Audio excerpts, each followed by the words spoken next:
Hi everybody. I hope this one works. I've had to restart the video 3 times. I'm having internet issues tonight. But we made it through the first 2 weeks. What a relief, right? So now we're headed into week 3. And this also increases the level of stress a little bit because you've got an exam coming up at the end of the week. So let's see what's going on here. First, we'll look at the calendar because it should be. I don't schedule the exams. That's done by somebody else. So we've got our exam on, looks like, what is that, Saturday. So we got to get you guys registered for that if you are not already registered for that. And I know they made some switches because they had been using Examity and now they switched to another one. And I'm working on getting access to it because I've got to get you guys. I always do review sessions for my students, and I would love to be able to do that for you, but I have to have access so I can see what information is on the exam. So I'm working on getting that. So hopefully I can get that review ready for you. If not, I want you to use that study guide that you have. Get your information that way. I think that will be helpful, but I'm going to do my best to try to get that information for you. You've been doing really well. I made a big goof up. I thought that I would make life easier for everybody, so I went into the group discussions and I got rid of all of them, and I made clones of the first 2, but in doing so I messed something up, so it didn't really work. So everybody has the same group throughout the whole session, and I just found out I'm going to be teaching the next session also, so I certainly hope it's you guys. I don't know if it is or not because I don't have my class lists or the number of my cohort. But let's look at week 3. And we start off with our devotion and our PowerPoint, video format, script format. Now on this one, this I think is one of the hardest weeks. I've taught Patho for many years to undergrad students and always struggle with conditions related to blood. Erythrocytes, leukocytes, lymphoid, and hemostatic function. No key terms. Construct a therapeutic plan for real-world situations, identify scholarly sources, and interpret statistics. So, and then we have background reading, required reading, and directions for taking proctored exams. Let's see if this is any help to us.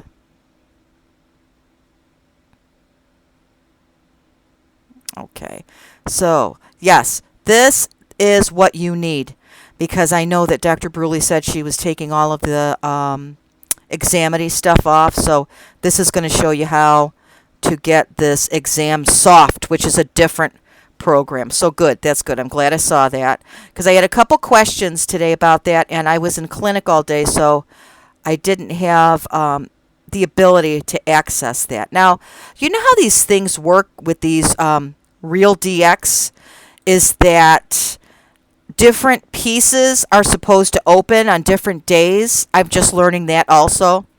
So in this case discussion, so group 1 is going to do these cases, group 2 these, group 3 this. So in this discussion forum, group members will post their diagnostic process for their assigned video case. The diagnostic process begins with gathering important information about the patient, both subjective and objective, starting the differential diagnosis process, and concludes with a prepared treatment plan. So the thing with that is I had some, and remember I'm learning right along with you guys, saying, but why did we come up with differentials if they're giving us differentials? Because we want you to come up with differentials and see if indeed you've been on spot. So that's what we're looking for. And let's see, the scheduled outline below. Okay. I would like you to, and something we're going to be doing differently from here on out, whoever the group leader is, you are the one who will submit your posting in right here Okay, so there will just be one submission per group. The group leader will have all participating members' names at the top of the paper. So if someone is not participating, their name is not on the paper. Now, I spoke with someone in patient services on Friday, and they've been trying to clean up the lists, and they've gotten rid of some of the people who dropped and such. But I gave them the list of the people who had not participated at all, and they promised that they would get that up to date. So hopefully, I've never had a class that so many people have dropped. And I think that first week, and they said, oh, but this happens all the time because they realize their course load's too high, or they don't get their financing and whatnot. And I said, gosh, I've never experienced that. And then I realized it's because I always teach in the FNP program, and in the FNP program, that they pretty much have all that stuff ironed out by the time they get there. So I guess another learning curve. But so let's see. This is tomorrow. Tomorrow is Monday, week 3, 8:30 a.m. to Wednesday at midnight. So beginning on Monday, patient videos and assessment data are available to be reviewed by group members when accessing RealDX. Group members work collaboratively to create a list of subjective and objective information relevant to their differential diagnosis with a rationale for each diagnosis made. So that's really important. You can't just pick out of a hat the differential diagnoses that you want to pick. You have to have a rationale behind it. So, okay, I think this patient has this, this, this. Well, why? Why do you think that? So you have to come up with that information also. Okay? Group posts a collective differential diagnosis including subjective and objective information from the patient video and the assessment data. Additional lab diagnostic testing, if any, the group would order if this is their patient. Differential diagnoses with a rationale for each potential diagnosis is due on week 3, day 3, Wednesday by midnight. Now, week 3 on Thursday until Sunday. So Thursday morning, the healthcare provider's differential diagnosis is revealed for each group's video. The group will then compare their differential diagnosis with that of the healthcare provider, discussing discrepancies. The group works collaboratively to prepare a final diagnosis of the case, including their rationale for the diagnosis. Submit the diagnosis with the rationale by Sunday at midnight. Now, the next week, because these assignments go over a 2-week period. The next week, Monday until Wednesday, you're going to essentially do the same thing. The healthcare provider's diagnosis is revealed for every group's video. Group members will compare their diagnosis with that of the healthcare provider, discussing discrepancies. Group members work collaboratively to prepare a treatment plan connected to their final diagnosis, including based on cited clinical practice guidelines. And I really, really, really want you to delve into those clinical practice guidelines. It's not going to be good enough for you to just go look on UpToDate or Hippocrates. I want you to find out from National Clearinghouse. I want you to go on CDC. I want you to go on the Society of Infectious Disease. Any professional organization that has clinical practice guidelines, that's where I want you to go to use those resources. So I'm not going to be pleased if you have used UpToDate or Hippocrates or Medscape, any of those things, because that's the easy way out. Not that that's a bad thing. I use Hippocrates all the time in practice, but I have developed the skills to know what to consider and what not to consider where those programs are considered. So please, if you want to take a look at them to get an idea, that's fine, but I do not want you citing those things. All right, submit the treatment plan by week 4, day 3 on Wednesday. Now on Thursday, all video case studies for this week will be opened with all drawers information visible for viewing. Group members will compare their treatment plan with that of the healthcare professional, discussing discrepancies. Individuals read other groups' case study posts and review healthcare professionals' actual treatment plan for each case for the week. Individuals submit feedback postings to one other group's discussion forum thread regarding the group's treatment plans. The feedback post must be a 75-word minimum. Now, I'm not a big person with minimums. If you have a substantive post and it's 60 words, that's okay. But if you have 150 words that don't say anything, that's not okay too. Okay? Individuals submit the response post to one individual feedback post, including a reference to one scholarly article. So you have to have commented on someone else's. Now, there are 3 groups, right? So you have to comment on one or the other. And then someone's going to comment on your group. So you have to respond to them. Okay?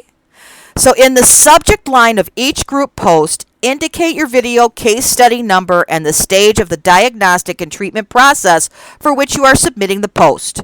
So example, differential diagnosis or treatment. And make sure that you include every group member's name in the group post. So I feel so much more comfortable with this material now. And I'm also so happy because yesterday I completed all of the coursework for physical assessment that I was doing. And so now I can devote my time to you guys and my children's health and my roles class. So I feel much more relieved. Plus, I have the basis of my DNP project developed. I just have to review it after I'm done here, and I'll be done with that, and then I'll be able to rest with a hot cup of tea. So, I think that's pretty clear on what it's a 2-week. These groups projects are 2 weeks. And so I will grade them every 2 weeks. I'm not going to grade them until it's done. A good way to ensure that you're touching on all the key points is to follow this rubric. I use this rubric when I'm grading your case study discussions to ensure that you have met all of the criteria. And I know, I learned this in my doctorate program. You want to ensure that you have answered everything that it's asking and not left anything out. I learned that the hard way. When you get to your doctorate level, the professors are real sticklers for ensuring that you have totally done the project as it was intended. So here, A, subjective. From the video, history, physical, and assessment. Data given. List the relevant subjective data. So make sure you have each of those things done. Otherwise, you're going to lose a point. Objective. From the video, history, physical, and assessment data given. List the relevant objective data. Okay, so make sure you're going through all those key points to make sure that you don't lose any points. And as a group project, remember, it is the leader's responsibility to ensure that everybody agrees on the final submission before it's submitted. And I am encouraging that if members of the group are unhappy with that they contact me, because this is a group effort. You have to learn how to negotiate with each other and work with each other so that you come out with a product that is acceptable to all of you. And I think it's going to be a little bit easier now since the groups are smaller, that we know who is and who is not taking this course. So pressing things. You need to make sure that you have signed up for that exam. I'm going to get in contact with you guys tomorrow. So this is definitely the week that you want to check your email. You want to check the announcement page daily, because you're going to be getting just a barreling of information from me. I really want to be able to give you some support on this exam because I know how stressful it is, that first test. And this is very difficult material. I have absolutely no clue what the content of the exam is. I'm working on that. So I hope that this clears up some things. We're on the right track. It was a bumpy road at the beginning, but I think it's getting better. And I wish you all a wonderful, blessed evening.